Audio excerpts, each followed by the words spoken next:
Hello and welcome to the FT and Cake from the Financial Times in London.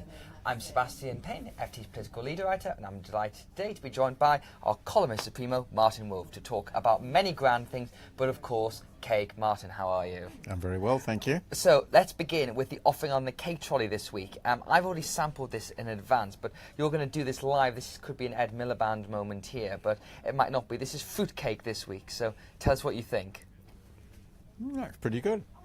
Yeah. Pretty good. On the scale of things on the FT, if you look at it, the cake trolley is pretty much empty this week, so it's had a good uptake in the newsroom. I'm sure there's some kind of economist explanation for this. Well, probably just good cake. Just probably good cake, and people need a jolt of sugar.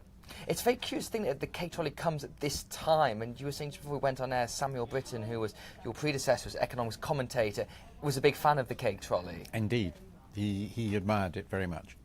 Good. So please do send us your questions. We'll try and get through as many of them as possible. We're going to be talking about a whole range of things, as well as the cake, including global Britain, Brexit, and Donald Trump's tweets. So let's begin with a column you've just filed, and it'll be online, hopefully now, about this concept of global Britain, Martin. So this is something that a lot of Brexiteers have said is the big reason for leaving the EU, because we can strike all these trade deals, break down barriers, prosperity for all, and it's going to be great. And in particular, this report from the Legartum Institute, and you've pulled it apart. What's wrong with their idea of global Britain? Well, I could only really start it. I have only a few hundred words. I've used the through the looking glass notion of believing 6 impossible things before breakfast, so I've had to list 6 impossible things. I'm not sure I can remember them all, but we'll get there together. But first of all, they have a very strange idea that the 19th century, when Britain was leading the charge to free trade, was enormously much more successful than the recent past in terms of trade, and the failures of the recent past are strangely attributed to the EU. This is basically nonsense. They ignore completely the role of imperialism. They ignore the fact that very important countries in the empire, notably India, failed to progress at all, while in the last period the poorest countries in the world have done extraordinarily well. Trade and the economy has grown faster in the recent period than in the 19th century. There's this whole 19th century myth.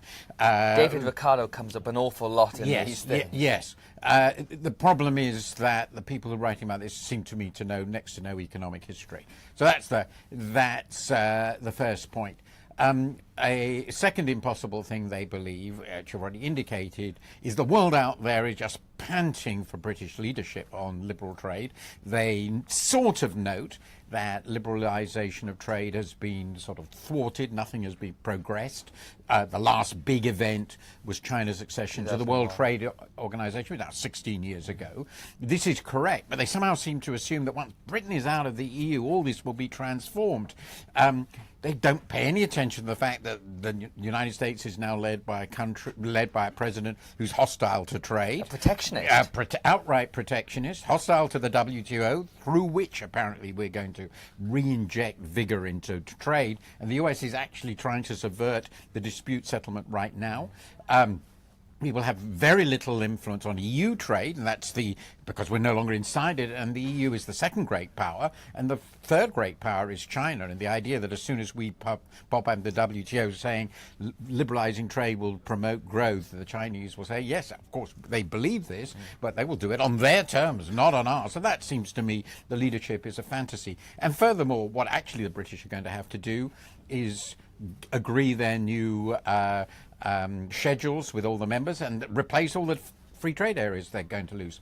A third impossible thing they believe is that somehow or other they're going to persuade the EU that it should have a highly liberal free trade area agreement with us. That may be possible. We mustn't stay in the customs union because that would deprive us of our freedom of action.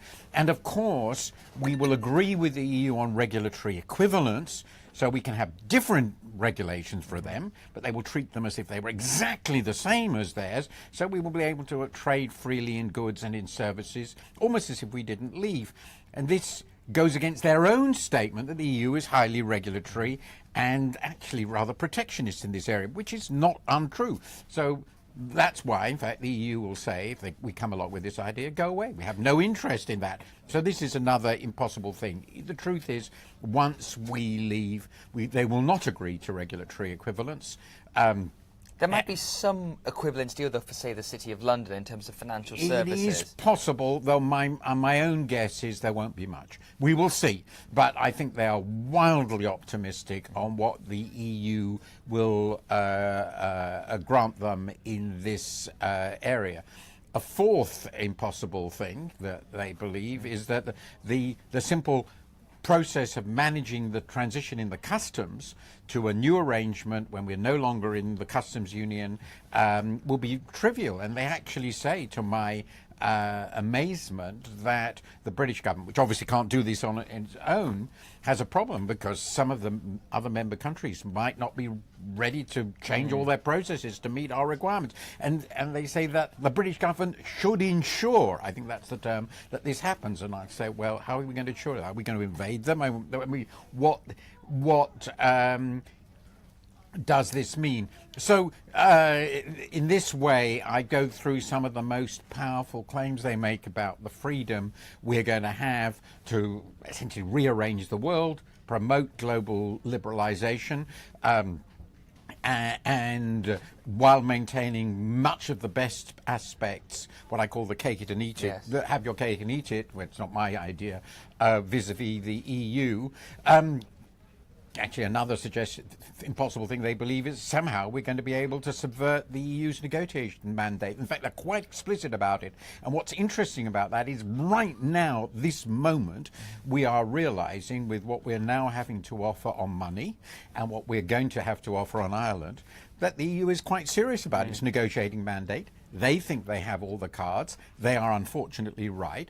And the British government now realise they have all the cards. So essentially this sort of global Britain thing, which I think this little Garton report is important simply because it puts it all down very explicitly. It's also used by a crutch by people in government. So I think, some I understand. senior It's people. amazing. I can't believe officials do. But anyway, the point is they have put down in one place what I believe are a series of pretty massive misapprehensions about our situation, our potential influence, the reality of what we will lose when we leave, and that lack of reality.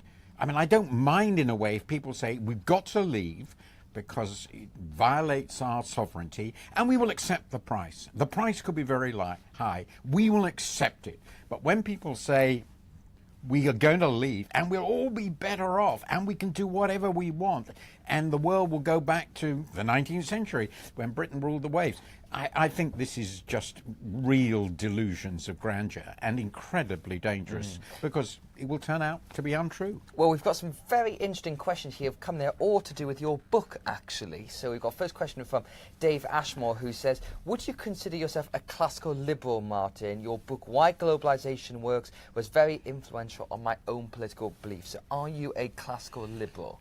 I would say that I would consider myself a classical liberal in the 21st century context. So slightly less liberal than yes, the of 20th course, century. or a 19th century context. I mean, we live in democracies, and I support democracy. We didn't have democracy in the classical liberal period, the so-called Manchester School period, which is what you're referring to. It wasn't a democracy. Politics was dominated by a relatively small group of people. The views of the masses of the people didn't really matter.